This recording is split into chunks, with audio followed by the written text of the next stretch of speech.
बिस्मिल्लाहिर्रहमानिर्रहीम अस्सलाम वालेकुम। दोस्तों, आप भी अगर अपनी फैमिली को सऊदी अरब में विजिट वीज़ा के लिए बुलाना चाहते हैं, पाकिस्तान से वीज़ा स्टैंपिंग के लिए तशहीर की अपॉइंटमेंट का होना ज़रूरी होता है। अगर आप नहीं जानते कि किस तरह से तशहीर अपॉइंटमेंट बुक की जाती है, तो आज की इस वीडियो में मैं आपको यही बताऊंगा कि किस तरह से आप घर बैठे तशहीर अपॉइंटमेंट बुक कर सकते हैं। बहुत आसान तरीका है, कोशिश करें वीडियो को मुकम्मल देखें ताकि आपको तमाम स्टेप्स जो हैं वो आसानी से समझ आ सके। तो तशहीर अपॉइंटमेंट किस तरह से बुक की जाती है, उसके लिए चलते हैं कंप्यूटर की स्क्रीन की तरफ और बिना टाइम वेस्ट किए वीडियो को स्टार्ट करते हैं। तो जी दोस्तों, तशहीर की अपॉइंटमेंट लेने के लिए आपने सिंपल गूगल क्रोम पर आ जाना है और यहाँ आप सर्च बार पे लिखेंगे vc.tashheer.com, एंटर करेंगे। कुछ इस तरह से इंटरफेस आपके सामने आ जाएगा। यहाँ पर मैं आपको एक चीज़ बताता चलूँ कि मैं ये जिस मेथड से आपको बता रहा हूँ, इस मेथड को आप कंप्यूटर पे भी इस्तेमाल कर सकते हैं और अगर आप चाहें तो आप मोबाइल पे भी सेम इसी मेथड से अपनी तशहीर की अपॉइंटमेंट बुक कर सकते हैं।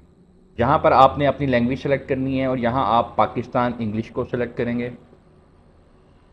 सेलेक्ट करते ही आप नेक्स्ट स्टेप पे आ जाएंगे। यहाँ पर आपको वो नोटिफिकेशन बता रहा है, आपने इसको रीड कर लेना है। यहाँ पर आपको जो वो नोटिफिकेशन बता रहा है कि आप जिस वीज़ा के लिए अप्लाई कर रहे हैं उस वीज़ा की वैलिडिटी, नंबर ऑफ एंट्रीज और जो ड्यूरेशन ऑफ स्टे है, वो सऊदी एम्बेसी उसको डिसाइड करेगी कि आपको कितने टाइम का वीज़ा देना है, आपके लिए कितनी एंट्रीज वो अलाउ करेगा, कितना ड्यूरेशन अलाउ करेगा। वो सऊदी एम्बेसी उसका फैसला करेगी कि आपको कितने दिन का वीज़ा देना है। तो आपने यहाँ पर फिर ओके पे क्लिक कर देना है। उसके बाद आपको वो एक और नोटिफिकेशन बता रहा है, आपने ओके पे क्लिक कर देना है। जैसे ही ओके पे क्लिक करेंगे आप नेक्स्ट स्टेप पे आ जाएंगे। यहाँ पर आपने अपनी अपॉइंटमेंट को बुक करने के लिए फिर शेड्यूल एंड अपॉइंटमेंट पे क्लिक करना है। उसके बाद आपको एक और नोटिफिकेशन दे रहा है, आपने ओके पे क्लिक करना है। क्लिक करेंगे आप नेक्स्ट स्टेप पे आ जाएंगे। यहाँ पर फिर आपने अपनी नेशनलिटी सेलेक्ट करनी है। नेशनलिटी सेलेक्ट करते ही आपको वो कुछ और ऑप्शन देगा वीज़ा टाइप की और नंबर ऑफ एंट्रीज़ की। तो वीज़ा टाइप में आपने फैमिली विजिट को सिलेक्ट कर लेना है। फिर उसके बाद नंबर ऑफ एंट्रीज़ आपको बता रहा है, आपको यहाँ पर सिर्फ एक ही ऑप्शन दे रहा है सिंगल की। पहले यहाँ पर मल्टीपल ऑप्शन भी होती थी लेकिन अभी सिर्फ सिंगल की ही ऑप्शन दे रहा है, तो आपने सिंगल पे ही क्लिक करना है। वीज़ा वैलिडिटी यहाँ पर आपको बता रहा है, आपने देख लेना है कि आप अपनी वीज़ा वैलिडिटी कितने दिन के लिए अप्लाई करना चाह रहे हैं। आप देख सकते हैं आपको दो ऑप्शन दे रहा है, 30 डेज़ की और 90 डेज़ की। तो आप जो भी ऑप्शन सेलेक्ट करेंगे उतनी ही वैलिडिटी का आपको वीज़ा इशू होगा। वैलिडिटी सेलेक्ट करते ही आपको वो ऑप्शन देगा I am not a robot की, आपने यहाँ पर क्लिक करना है। करते ही आप नेक्स्ट स्टेप पे आ जाएंगे। यहाँ पर आपको वो सिटीज़ बता रहा है और आपको बता रहा है कि आपको किन डेट्स में अपॉइंटमेंट जो है वो मिल सकती है। तो यहाँ पर आपने फिर नीचे आना है। ये सारी टर्म्स एंड कंडीशन को आपने एक्सेप्ट करना है और आपने फिर कंटिन्यू पे क्लिक कर देना है। उसके बाद आपको वो टर्म्स एंड कंडीशन बता रहा है, इसको आपने एक्सेप्ट करना है, आपने एक्सेप्ट कर देना है। एक्सेप्ट करते ही नेक्स्ट स्टेप पे आ जाएंगे। यहाँ पर आपसे वो ईमेल रिक्वायर कर रहा है, तो आपने यहाँ पर अपना ईमेल लिख देना है और एप्लीकेंट पासपोर्ट नंबर पे आपने अपना पासपोर्ट नंबर लिख देना है। ये सब लिखने के बाद आपने फिर दोबारा I am not a robot पे क्लिक करना है और आपने इसको वेरीफाई करके फिर कंटिन्यू कर देना है। कंटिन्यू पे क्लिक करते ही आपको बता रहा है कि जी वेरिफिकेशन कोड जो है वो आपके ईमेल पे सेंड कर दिया गया। तो आपने अपने ईमेल पे जाना है और आपको जो कोड दिया गया है वो आपने कोड जो है वो नीचे पुट करना है। यहाँ पर आप ओके पे क्लिक करेंगे और जो ईमेल पे आपको कोड आया वो आप कोड यहाँ पर मैंडेटरी वाली जगह पे आप अपना कोड लिखेंगे। उसके बाद आपने I am not a robot पे क्लिक करके इसको आपने वेरीफाई कर देना है। जैसे ही आप वेरीफाई पे क्लिक करेंगे आप नेक्स्ट स्टेप पे आ जाएंगे। यहाँ पर जो है अब आपको वो वीज़ा डिटेल बता रहा है कि अगर अकेले का वीज़ा है और आप अकेले के लिए अपॉइंटमेंट बुक कर रहे हैं तो आपने इंडिविजुअल पे क्लिक करना है और अगर आप फैमिली के साथ अपॉइंटमेंट बुक करना चाह रहे हैं तो आपने फिर फैमिली पे क्लिक करना है। फैमिली पे क्लिक करेंगे, आपसे पूछेगा कि कितने लोगों के लिए आप अपॉइंटमेंट बुक कर रहे हैं। तो जितने भी अफराद होंगे आपने उतने जो है वो यहाँ पर सिलेक्ट कर लेने हैं और अगर आप अकेले हैं तो आपने फिर इंडिविजुअल पे क्लिक करना है। ऑप्शन सेलेक्ट करने के बाद आपने फिर नेक्स्ट पे क्लिक करना है। जैसे ही आप नेक्स्ट पे क्लिक करेंगे यहाँ पर आपसे वो invitation pre approval number, visa number पूछ रहा है। तो और अगर आप नहीं जानते कि ये कौन से नंबर्स हैं तो आपने इनविटेशन लेटर पे ये जो क्वेश्चन मार्क नज़र आ रहा है इस पर आप क्लिक करेंगे तो जो आपके पास वीज़ा का पेपर होगा उसके ऊपर लिखा होगा ये इनविटेशन नंबर जो है वो यहाँ पर लिखा होगा। रकम खताबुद्दावा ये जो है वो एक इनविटेशन नंबर है और स्पॉन्सर आईडी जो है वो यहाँ पर लिखा होगा। तो इनविटेशन नंबर की जगह पे आपने इनविटेशन नंबर लिख देना है और स्पॉन्सर आईडी की जगह पे आपने स्पॉन्सर नंबर लिख देना है। ये सब लिखने के बाद आप फिर नेक्स्ट पे क्लिक कर देंगे। तो दोस्तों जैसे ही आप नेक्स्ट पे क्लिक करेंगे तो यहाँ पर वो आपसे एप्लीकेंट डिटेल्स रिक्वायर्ड कर रहे हैं। तो यहाँ पर आपको जिस ऑप्शंस पे भी रेड स्टार्स नजर आ रहे हैं उसको आपने कंपल्सरी फिल करना है। रेड स्टार के अलावा कोई भी ऑप्शन है आप उसको छोड़ भी सकते हैं, लेकिन रेड स्टार वाली जो है वो कंपल्सरी आप फिल करेंगे। तो फर्स्ट नेम पे आप जिसकी अपॉइंटमेंट ले रहे हैं उसका गिवन नेम लिखेंगे। पासपोर्ट पे आपको गिवन नेम इसका मिल जाएगा। ये सारी डिटेल्स लिखने से पहले आप पासपोर्ट जो है वो आपने सामने रख लें।